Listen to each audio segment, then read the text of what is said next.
in your bill, and also in the House bill, I believe, if a poll watcher feels offended in any manner, that poll watcher has the ability to ask for a mandamus and seek other injunctive relief, correct?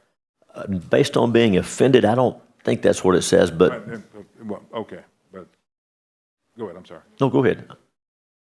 But anyway, that poll watcher can go, if they believe that their rights are being abridged, I put it that way, they can seek legal redress. Is that correct? Oh, yes, Senator. In fact, I would extend, and to bolster your point, it's not limited to poll watchers. To the extent there are duties placed on election officials under the bill that they do not comply with, then the mandamus action could be brought against them. I'm speaking specifically about poll. Oh, okay. Go ahead. And so from that vantage point, if indeed a poll watcher decides to file an action, then the election officials under current law are not indemnified. Is that correct? Senator, believe it or not, after you and I spoke, we looked at the law, and I don't know the answer yet. If I am sued in my official capacity, right, I believe that the indemnification is de facto, but help me figure that out. I didn't have an amendment on that yet because we don't know what the law is, but if you help me with that, because the intent would be that election worker who's has a mandamus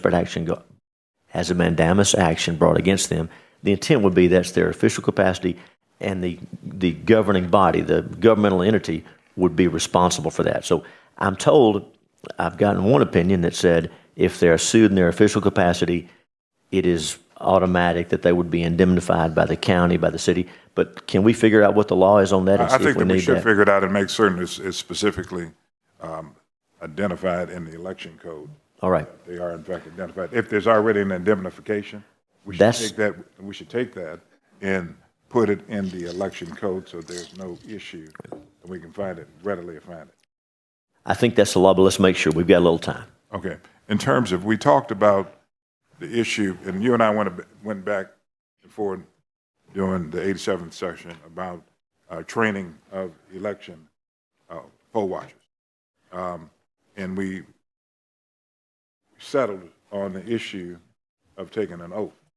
But we're revisiting the issue as to whether or not poll watchers, before they actually become poll watchers, should be trained. And my recommendation was to have Secretary of State put in place training requirements on their website and require poll watchers to take that and receive a certification before they are able to become poll watchers, whether they be Democrat, Republican, or Independent. That's been my recommendation. What are your thoughts about training poll watchers before they assume those responsibilities? No, thank you, Senator. And we talked about this some during the regular session as well. And I think on your recommendation, maybe on your amendment, we added the oath that poll watchers have to take, and that is in here.